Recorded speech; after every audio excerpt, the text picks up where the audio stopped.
Well, hey, everybody, it's me, Chris Hall, and I'm your host for Movement Conversations, a podcast where we just talk about life and family and friends and church and hope and love and everything in between. Revival, the moves of God, just really whatever God puts on our heart during that week. It's just things that we just have honest conversations about. We really just want to learn how to live out our faith in practical ways that kind of move us forward. So if you are keeping count, this is episode 5. Uno, dos, tres, cuatro, cinco. Episode cinco. So in the podcast world, we have already become a success because we've lasted longer than 3 episodes. And let me just say this, for those of you that are tuning in every week, thank you so much. I know that you could tune into 1,000,000 podcasts. I know that you could watch 1,000,000 podcasts if you wanted to.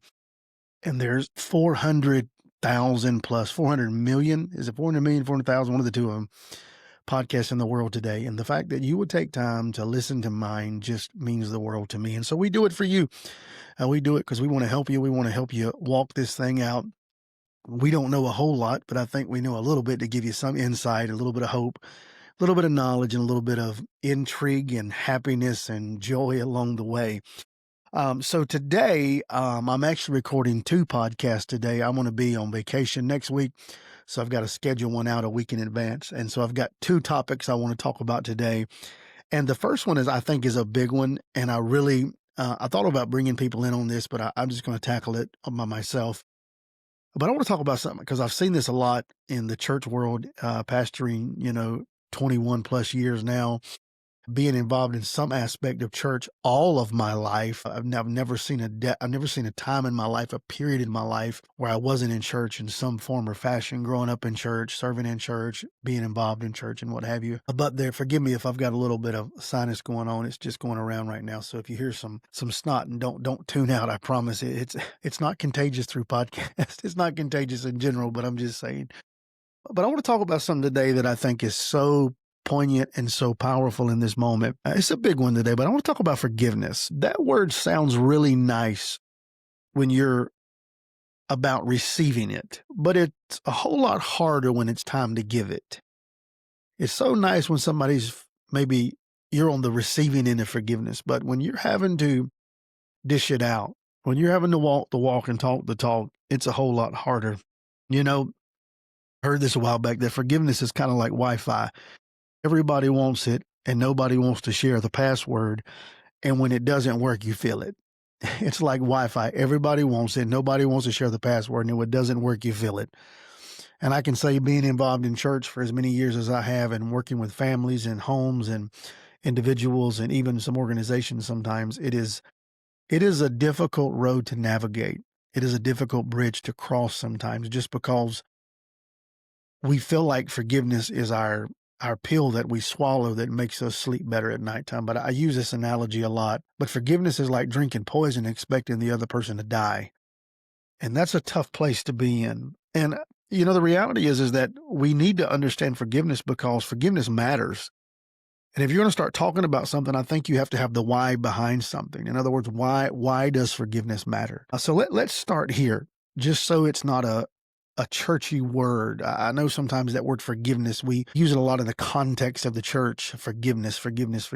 And it's not just a churchy word. The reality is that word forgiveness, if you take all the church side out of it, you take all the religious side out of it, you take all the Jesus side of it, forgiveness is a human need at its very core. No matter which way you slice it, no matter what faith you find yourself aligned with, no matter where you're at in the world today, forgiveness is in every aspect of society in one way or the other. Because the reality is that if you live long enough, you're going to carry wounds in life. If you live long enough, we're going to hurt people. If you live long enough, you're going to be hurt. You may not even realize you've hurt somebody, but you'll hurt somebody, or you may not even realize you've been hurt till later in life, till something continues to fester. And you're like, okay, well, this is what it's stemming from. And so if we don't learn how to walk in forgiveness, if we don't learn how to forgive, what I've noticed is that bitterness will set in, and bitterness, like I said a minute ago, it's like drinking poison and then wait for the other person to die. And so if we don't learn that's why forgiveness matters, because forgiveness is kind of the peak of climbing that mountain or really going down in that valley. That what happens is when we don't forgive, bitterness begins to set in. If you're tracking and you want a little Bible to go with it, Ephesians 4:32, be kind to each other. Be tenderhearted, forgiving one another, just as Christ has forgiven you. Notice that last part of what Paul told us, what the Apostle Paul told us. He said, just as he's forgiven you. He said, be kind to each other, tender-hearted and forgiving one another, just as he forgave us. Forgiveness isn't optional for the followers of Christ. It's our way of life.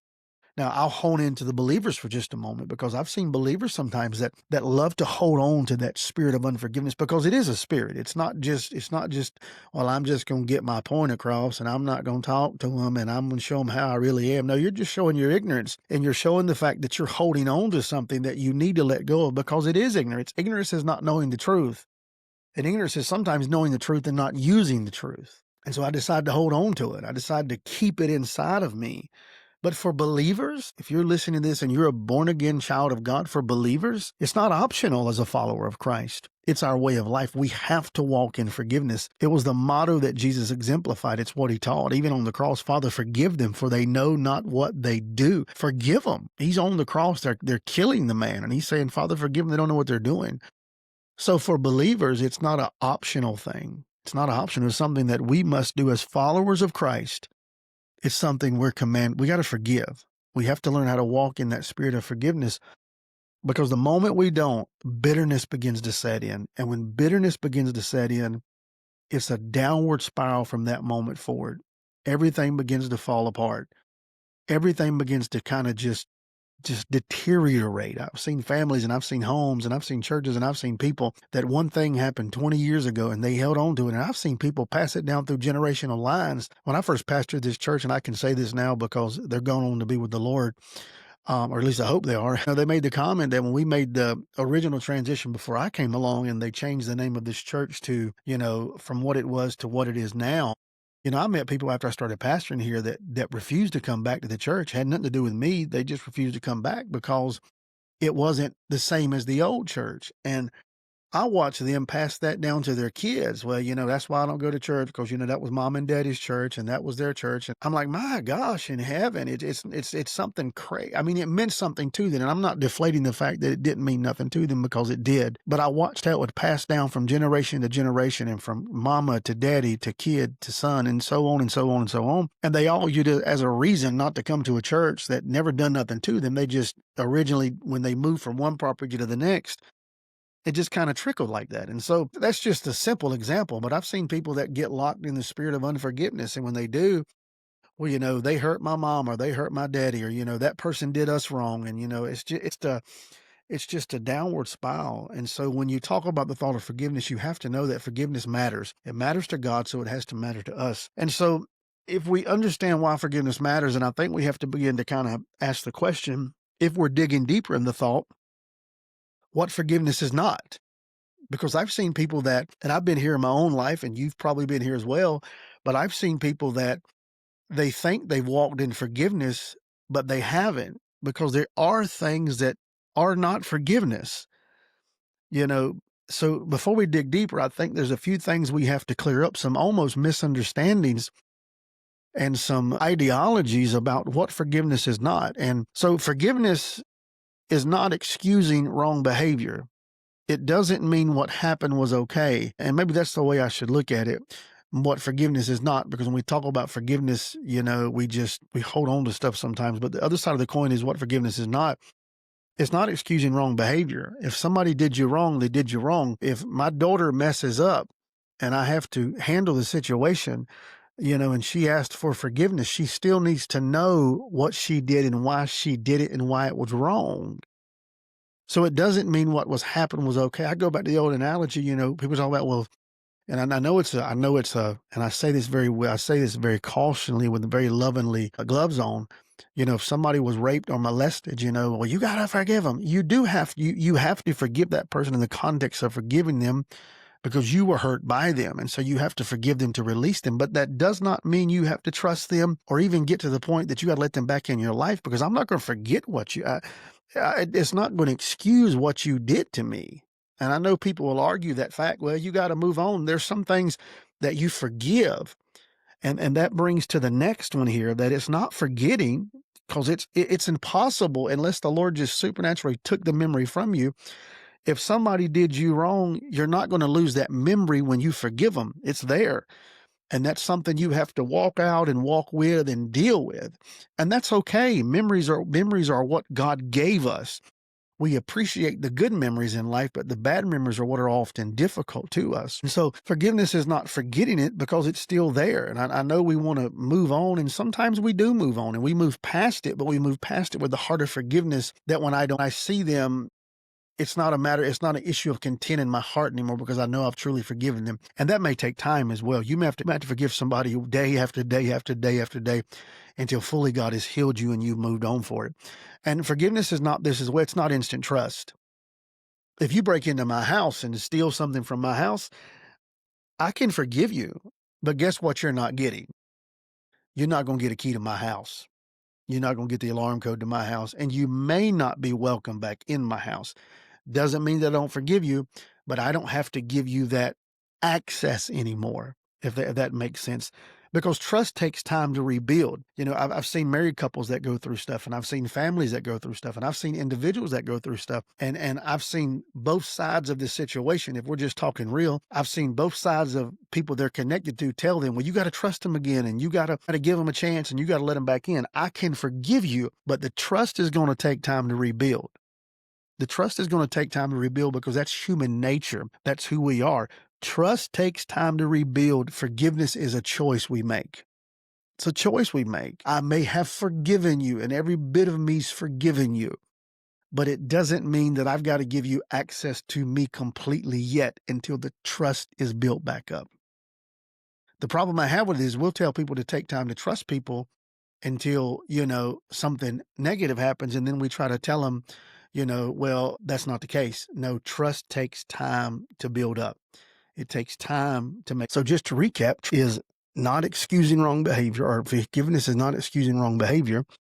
It's not always forgetting, and it's not always instant trust. It's just a fact. And I think if we can understand those, I think it helps us walk better in trust that it's okay to keep my guard up sometimes when I've been let down or I've been hurt. It's okay if a woman's come out of an abusive marriage, or a husband's come out of a marriage where the spouse was committing infidelity, or vice versa, or children dealt with abusive parents, or whatever it was, you were hurt on a job or a church. It's natural to keep our guard up. Doesn't mean we can't forgive, but it doesn't mean that I'm going to give everybody instant access into my life, because sometimes it takes time for wounds to heal.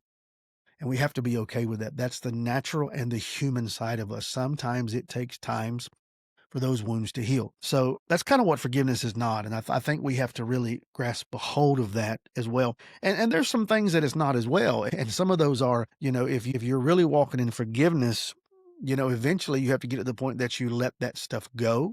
It may take time. It may take years. But if you are constantly seeking forgiveness, I believe the grace of God is so sufficient that He understands what we're going through. And there's some wounds that are not healed overnight. There's some wounds that I'll be honest, there's wounds sometimes that take a lifetime to heal. They just really are. And I've seen people that have gone on to be with Jesus, and they've still had wounds in their life because the wounds were so great. And that's tough to think about sometimes, but it's just the reality of it. But I think that's why forgiveness is so important, because forgiveness helps us heal those wounds. It helps us begin to take the weight out of our life little by little, day by day, moment by moment. It's just kind of the path that we take. Forgiveness it's really, when I say the weight of it, forgiveness is releasing the weight of offense so it no longer chains us to the past. So I'm able to move forward, but sometimes I move forward with caution. Sometimes I move forward with just the attitude that I'm going to be careful this time around. You let a person that's been burned 4 or 5 times on the job, or they've been done wrong, they're very cautious. It's just a fact. You let somebody that's been treated bad by a friend, they become very cautious. It's just a fact. And that's okay. As long as the weight is being removed, the offense no longer chains you to your past. And that's the biggest thing for me when it comes to forgiveness, is getting the offense off of your life, because offense is the bait stick. Offense is the bait that tries to trap us and tries to pull us in, that tries to keep us in that attitude. Well, I'm never going to trust again. I'm never going to love again. I'm just never going to move on. And we get locked in guilt, and we get locked in shame, and we get locked in just an attitude that nothing's ever going to be the same again. And we live our life being absolutely miserable. And so it's something we have to deal with. And forgiveness doesn't change the past. It never does. I can forgive somebody and move on, and I can receive forgiveness, but it doesn't change the past. It just clears the future. It gives me the ability to move forward in my future hope. For God has not given us a spirit of fear, but of power and of love and a sound mind. He's given us a future and a hope, an expected end, is what he said. So when we learn how to forgive, and I'll be honest, as 21 years pastoring, there are days that there's moments in my life that I go back in ministry and somebody can say something or do something and remind me of something, and it almost, and I'll be honest with you. I'll be transparent. It almost kind of creates a spark. And I'm like, man, I could really go back to that and get upset about that. And so I have to really go before God and say, God, I don't know that that's clear yet. I know I've forgiven them or I know I've moved on, but Lord, why is it still resonating in my spirit? When I see that person or that person says something or I hear something, it kind of just clicks. And so I have to go back to the altar and I say, Lord, I know I've forgiven them, but Lord, maybe there's some stuff there that I haven't let go of. And so I want to clear the future for me. And I found out personally, one of the best ways I can do it is pray for God to bless that person. Years ago, I was dealing with some stuff in the ministry and I was really catching some attacks on, we were making some major changes here and I was catching attacks, just really bad attacks. Some of them slandering who I was and just calling the church a cult and just all kinds of stuff that were just terrible things to say. And it was none of that. It was just, there were some disagreements and the changes we were making, nothing major. They just didn't like it. And that's okay. I get it. Everybody's not going to like what you do in life. And you have to be okay with it, especially in the ministry. You have to be okay with that. And I remember going home for days just mad. Like I had just like, and it wasn't a righteous indignation. It wasn't a holy madness. It was just, I was just ticked off. Like I was mad, like I was having conversations with myself in the truck about how I'm going to handle it when I see that person. And number one, I had to repent because I was getting a very sour and a negative attitude about something. And I see so many people sometimes that they justify their negativity because they think they're right. And in this situation, I was right. I was right. I was right. And so I tried to justify it by getting this righteous indignation about it, trying to be something that I need to take the lower place and say, you know what, let me go pray. And so there were a couple of nights I remember going in one of our back rooms at the house and I just began to repent for what I was doing, but I just began to ask the Lord to bless them. And I think about it now and it shakes me up because I would watch God bless them. But I knew that it was the prayers that were working and it released me. And that wasn't overnight. It wasn't overnight. But it released me so that when I prayed for them, I said, God, I pray you bless them. I pray you'd save their family and touch their home and bless their business, bless their life. And God, I pray you just overwhelm them with your goodness. And I just began to ask, and it freed me when I began to ask God to bless them, because in me asking God to bless them, God could bless me with the freedom that now when I think about that stuff, it doesn't bother me. Now I just laugh about it. I really do. I laugh about it because I understand that those moments were not going to make me. They were not going to make me in a negative way. They were only making me for the better. And so forgiveness, that's what it does. It clears the past so that we can have a future. Because the enemy wants you to stay locked into something that happened to you. Well, what if they're dead and gone? Or what if they're out of the picture? Then forgive them. Forgive them all the more.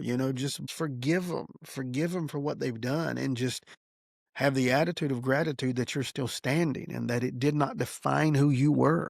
The reality is, and I don't care which way you slice it, and I know this 30-minute podcast will never summarize when it comes to forgiveness, everything, but the reality is that forgiveness is hard. And I think if we're honest, it's hard to forgive. And I think it's hard to forgive because we want justice. Sometimes I catch those clips on Instagram or social media or different places where these families are in the courtrooms with people that like maybe killed their kids or killed their family or done something horrible, whatever. And I watch these parents forgive these people that did. I had a good friend of mine here. His daughter was killed, of a drug overdose. And he told me personally that he walked in the courtroom and I think he hugged the guy. I think he hugged the person that she bought the drugs from and said, man, I love you and I forgive you. And I'm going to tell you, man, that's a whole nother level right there, because the nature of the beast is that we want justice. We want justice. We want payback. And that's just the nature of who most people are, because when something happens, we want to deal with it. But what I'm finding out is that judgment and vengeance, all of that belongs to the Lord, because he's the only one that can really settle it. And when we think if we forgive a person and the other person gets away with it, that the forgiveness didn't work. But here's the truth: forgiveness isn't letting somebody get off the hook, it's letting God handle the hook. It's not letting them get off the hook, it's letting God handle the hook. I forgive them, let God deal with it. Well, you don't know how bad it is. I don't know. But I know from personal experience that it's ate me alive while I've watched them live their best life. And so I've had to learn to step back and say, Lord, I release it. I'm going to forgive them. I'm going to move on. As tough as it is, it's like the Apostle Paul said, don't take revenge. It's the Lord's to revenge. He said, I will repay. And so there's been times I've had to just step back and say, Lord, it's all you. I'm forgiving them. I'm moving on. And I'll be honest, there were times in my life that I would spend just days just forgiving. And it's not that I didn't. Did you forgive them on the first time? Yes. But I had to constantly remind myself that I had to keep forgiving them. I wanted to forgive them until I felt that weight gone. And if that took days and weeks and months, then so be it. I had to get that weight off of me. And I think for a lot of people, that's exactly what it is.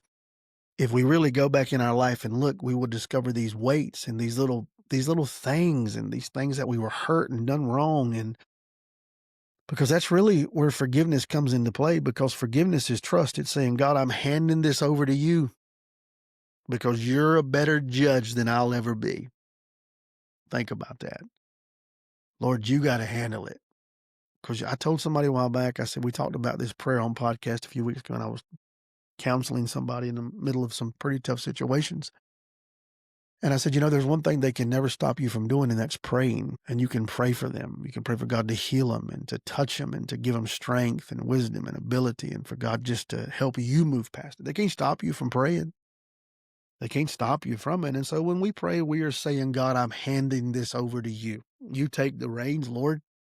You deal with it because you're the better judge than I am. If I had my way, send them straight to hell. I've seen people. I grew up with a generation that they would pray for God to save them or kill them, or they'd pray for God to heat coals over their head, or they pray for God to take hunger from them, or take eating from them, or sleep from them. And I know some folk that still do that, and it works, But on that side of things, Lord, I need to forgive them so I can be free. But I want you to handle it. That's all I want you to do. I want you to handle it, Lord. And He will. He will. And the other thought of this is that there is a freedom of forgiveness. And this is really a powerful part, because when we forgive, as much as we want to think it's the other person that gets set free, I would submit to you that we're the ones that really get set free. Free from resentment, free from sleepless nights, free from bitterness that eats your joy away. You ever thought about that when you're dealing with unforgiveness? How it just steals, it robs your sleep, it robs your sanity, it robs your joy, it robs your peace. It just really just eats at you. You don't want to eat, you don't want to sleep, you're laying in bed, you're waking up thinking about it, you're going to bed thinking about it, you're standoffish to your family, you're standoffish to people that done nothing wrong to you, but you're just in an attitude, you're in a funk. And when you get like that, it just tears you apart. But when you get in forgiveness, you get that freedom, and you're not walking in resentment. You're not having those sleepless nights. You're not living in bitterness that just takes away your joy and your peace. Think about it. If unforgiveness is a poison, then forgiveness is the cure. If unforgiveness is a poison, then forgiveness is the cure. And the wild part about it is, family, you've been holding the cure the entire time. You have. It's like getting bit by a snake and having the snake antivenom in your back pocket and not doing nothing about it, and then losing a limb, or losing unconsciousness, or just really checking out and staying sick for weeks, maybe losing your life, when you've had the cure in your back pocket the whole time. But you didn't want to let it go. You didn't want to use it.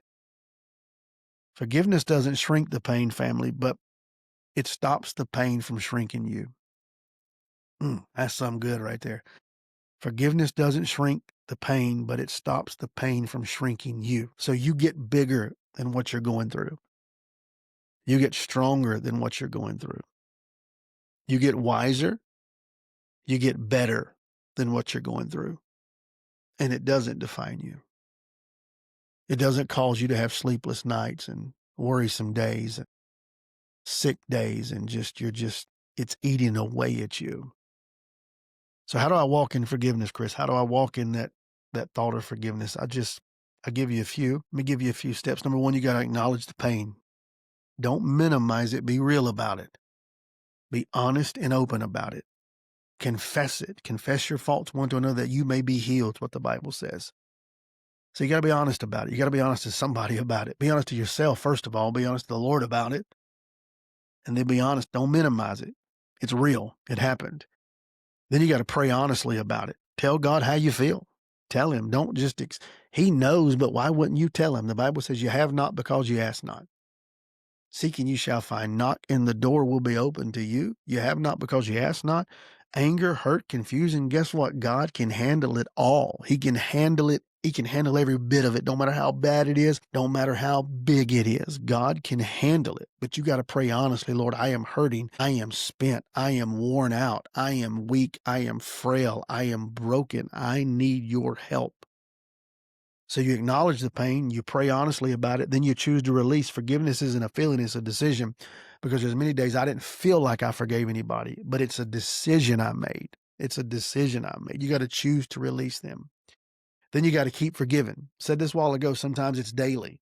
Sometimes it's hourly. Sometimes it's weekly. Jesus told Peter 70 times 70 how to God, family, loved one, friend, as a lifestyle. That's a lifestyle. Forgiveness is a lifestyle. You got to keep on forgiving. And you got to remember the cross. We forgive. Why do we forgive? That's the churchy answer. Why do we forgive? Because we've been forgiven. Because we've been forgiven. You didn't sign up for a podcast because you wanted some liberal thought theology about things. You signed up for a podcast because you wanted to hear the truth that was based on the word of the Lord. And so we forgive because we've been forgiven. So I'll be honest with you.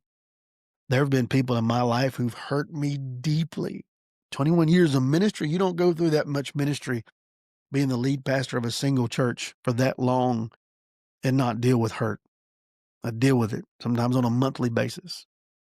And honestly, forgiveness was never easy for me, and there are days it still is something I'm working on.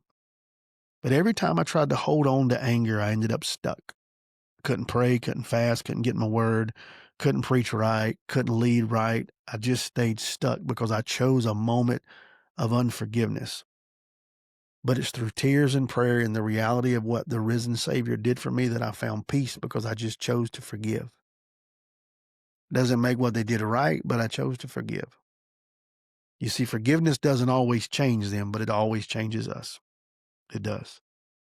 And I know I've kind of talked about some deep stuff today, but I hope I've just made you think about forgiveness. I hope I've just challenged you to step in the realm of forgiveness where you can just look at some things and look at some people and look at some stuff and say, you know what, I got to let some stuff go.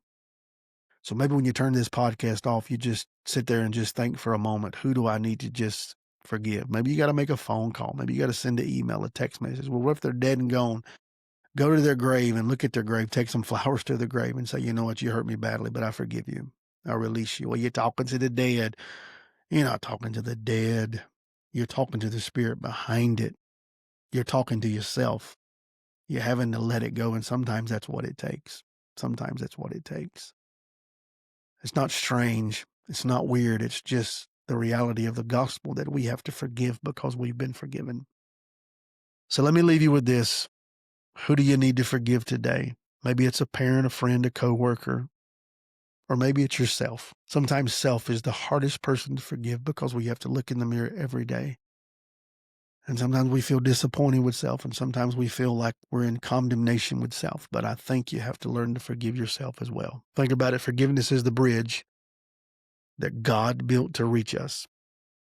And it's the same bridge that he asked us to build to reach other people. Thank you for tuning in today to Movement Conversations. If this episode has helped you, if it's meant something to you, if it's brought value and increase into your life, would you do me a favor? Would you share it with somebody? That's the best way you can help us, is just going on Facebook, going on Spotify, going on social media, and just sharing these podcasts with us. We're trying to build this audience. We want people to hear some good news and some good stuff. So if you'll just share it, leave a comment, let us know what meant something to you, and maybe let us know the part that stood out to you the most. I promise you, It'll help us keep creating great content for you. I love you. I'm praying for you. Hey, this is episode 5. Can you believe it? On episode 10, we may throw a party. We may throw a podcast party. I love you. God bless you. I'm praying for you this week. If you're listening to this, I'm on vacation right now. I'm not telling you where I'm at, but I'm on vacation right now. I love you. God bless you. Until next time, keep moving forward, keep growing, keep forgiving, keep loving Jesus, keep having movement in your life. I'll see you next week on Movement Conversations.